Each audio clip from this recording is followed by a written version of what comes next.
Hey there to our audience today. I'm Mike Allshouse here, account manager at ByteWorks.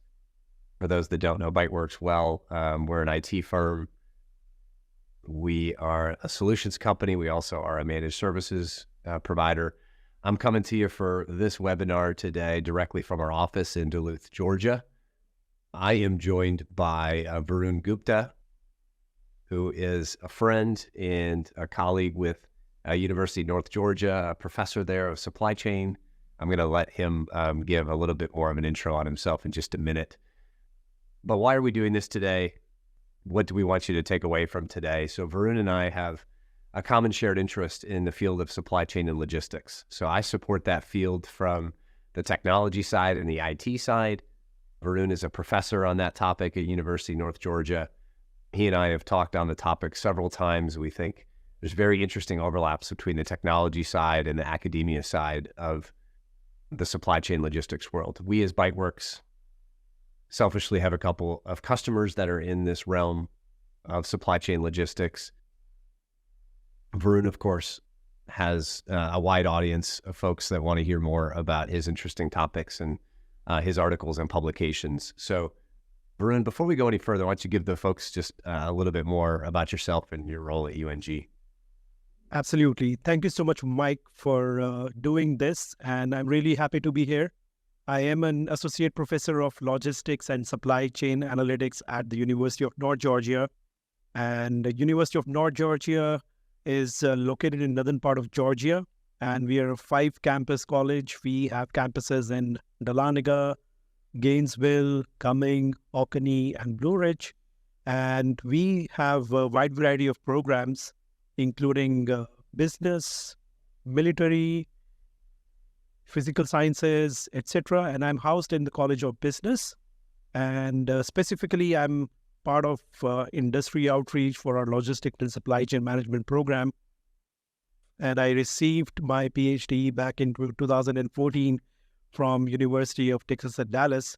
And I enjoy talking about supply chains. And through one of these conversations, actually, I interacted with Mike. And over time, we discovered it's a great idea to share our excitement with the audience. And what we want to share really today is, as Mike said, we want to share what the academia talks about supply chain and logistics in terms of technology trends, and how companies such as ByteWorks can support that technology pipeline. That's perfect. It's such an interesting time in the world right now, Varun, for supply chain logistics. There's so many hot topics out there.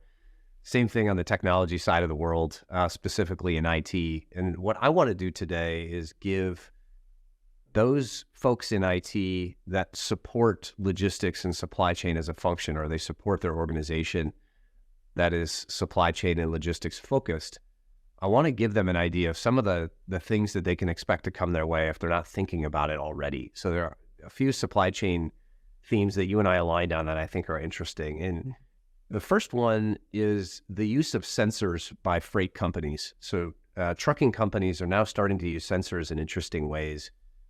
And this initially sparked a thought in me of, if I'm an IT manager, a director, somebody technical in my supply chain logistics business, I'd want to know what this is going to look like, how it may be deployed, and what it's ultimately going to do for the business, because I know that I'm going to have to support it at some point. So can you give us a little bit more, Varun, on what may be coming in the form of sensors and freight in transportation? Absolutely. So before I go in and really dive deep into sensors, one of the most common things I notice in my logistics class when I'm teaching is the students that are coming, they think they are going to learn how to drive trucks. But when I talk about technology in my classes and really educate them, then that logistics is now much more beyond just driving a truck. It is about the technology piece, how sensors, different software, equipment has revolutionized the entire logistics industry. They are actually mind-blown. And we spend a good amount of time talking about some of these trends. So specifically when we talk about the use of sensors on trucks, it can give a lot of visibility to the trucking companies, to the customers about real-time tracking of their products, or where the exact location of the truck is. and more advanced use of artificial intelligence can also help them to optimize some of these routes. And overall, it just provides exceptional transparency and reliability. But it does not come without a good deal of investment of the sensors who are able to talk to their network in real time. So I will talk more about how the technology piece actually deals with. But when we talk about sensors, majority of us think about sensors in terms of tracking devices. And there are also more sensors which are on the trucks. So for example, engine diagnostics. So it can monitor your fuel efficiency, what the tire pressures are, and they can catch a low tire pressure before a tire burst. So think of all the time that could have been wasted on road. And now with the help of these sensors, and someone in the dispatch can actually hit a trigger to the truck driver. Okay, you need to stop and fill in the tires at this particular stop before an incident happens. And so it not only helps identify maintenance issues early on, it also prevents unexpected breakdowns and idle time, which can be very costly and lead to shipment delays.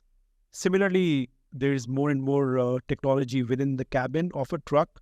So it can help monitor the truck driver behavior and issue them alerts in terms of waking up or time for a break, etc.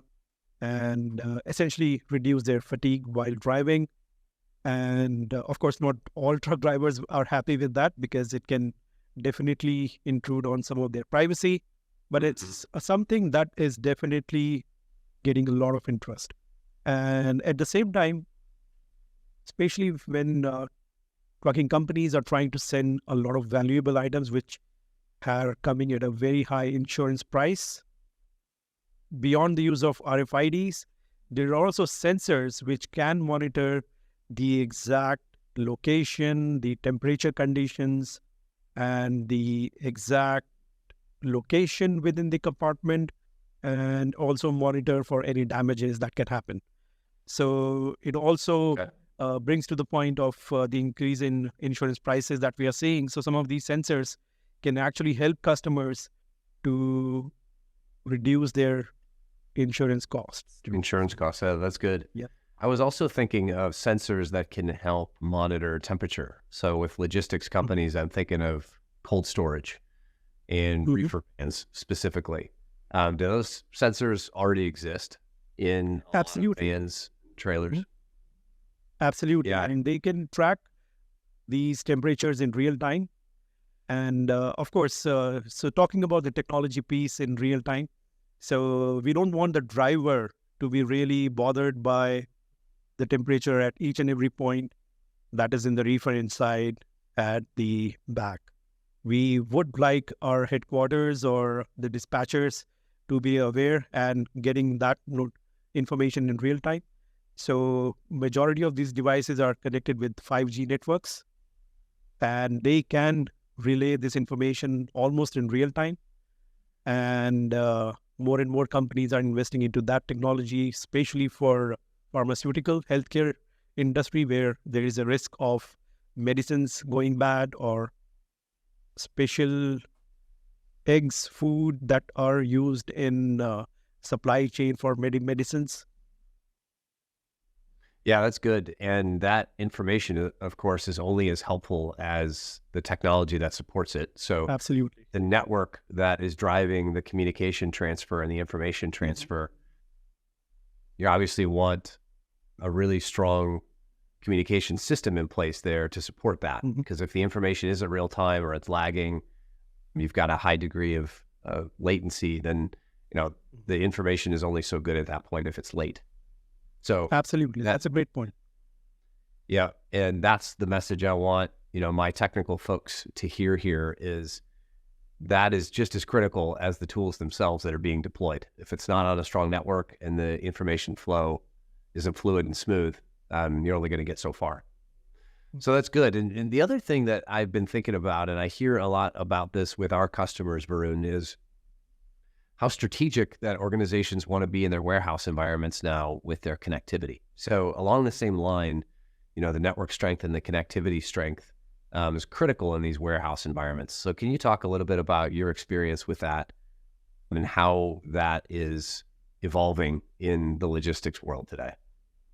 Absolutely. So I would break it down into two types of warehouses. So let's first talk about warehouses which are not temperature controlled.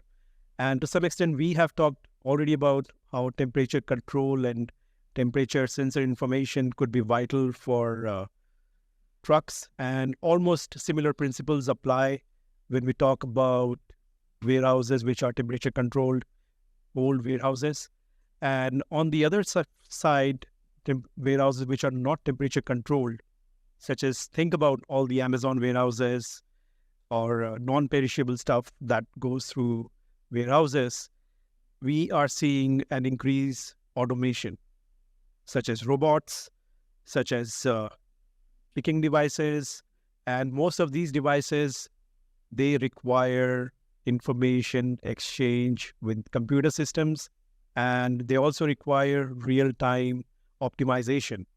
And that is only possible if you have enough technology built in, which means that the exact location, what that piece of equipment, that robot is doing at a particular time, and they are actually replacing humans. So think of humans processing 1,000 things at one time, where that product needs to be stored, where the other product needs to be picked up, which move should I take next, what is going to be my next order, where do I move next. So all these real-time processing is done.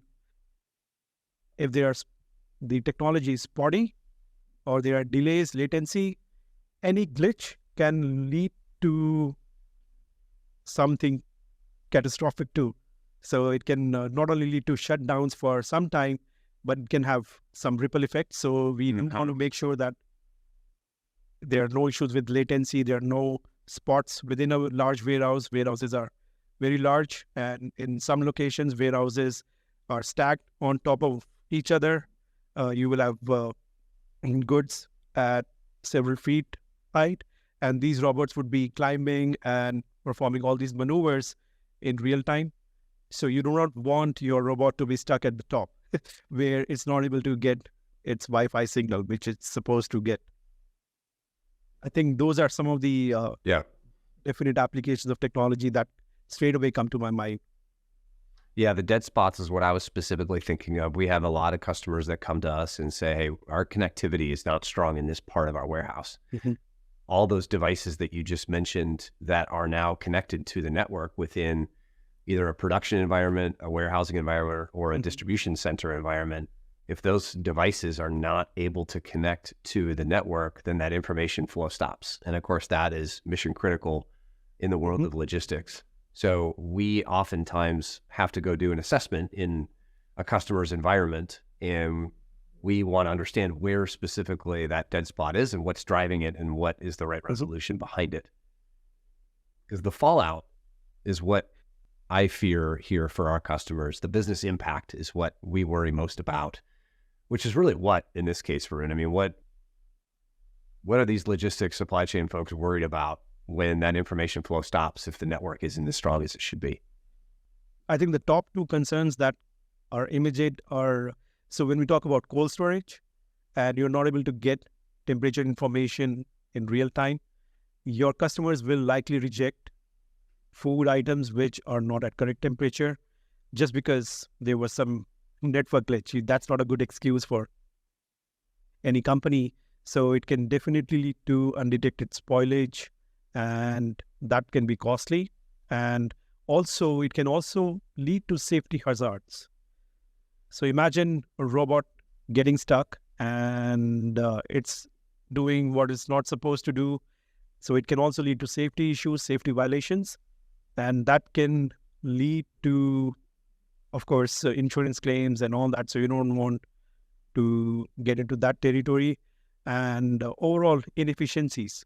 So the loss of operational efficiency, that means you are not going to have enough warehouse turnover, and no one loves that. So I think overall, a reliable, excellent backbone of technology infrastructure, not just, I would say, network, but also the cloud where your data is being stored. And just to add to that point, I think a lot of times companies build these infrastructure. They're also worried about some cybersecurity issues. So we are not going to go in a lot of detail about cybersecurity in this talk, but any network is also prone to cybersecurity issues. So that is also one of the most important things that is right now a burning issue with many such organizations. So what happens if someone hacks into your warehouse? What happens if they are able to control all your robots and sending them messages on what they need to do? So it's definitely something to be aware of. Yep. So you're hitting on a topic that I want to get into in a different episode. We'll talk a little bit more about cybersecurity concerns, but I had the same exact thought, and it's really around network downtime. So what does that impact to your business if you are no longer able to process orders, your robots are not, pulling parcels off the line, preparing them for packaging, and then ultimately to be loaded into a truck. So you're going to miss orders. You're going to throw off your transportation schedule. And that happens, it could be because of a cyber issue, or it could be because your network isn't as reliable as it needs to be and devices are offline. So that's really good. Those are the two topics I wanted to tackle in our first episode here, Varun. Was there anything else you wanted to add before we stop? So I think my key takeaway has always been that technology is what is really driving logistics and supply chain right now. And majority of the companies that we see in the space, they are advancing on the backbone of technology. So even if we talk about things like AI and large language models, it requires a lot of cloud computing and real-time calculations. So you cannot do all those things without having a solid infrastructure of technology in place. And a lot of the things that we're talking about, sensors and warehouse tech, you will more and more see AI implementations in there. So just keep that in mind too. Sure. I think that's a great point. The strength of your network is the backbone to all of this. And then you can build layers of technology on top of it. Mm-hmm. But if that backbone isn't there, then the applications and the investment isn't going to go very far for you. Excellent. Well, I think this was a really good start. So thanks, Varun, so much for your time. Looking forward to talking on a couple other topics in the future with you. Absolutely, Mike. Thank you so much for the invite and happy to be here.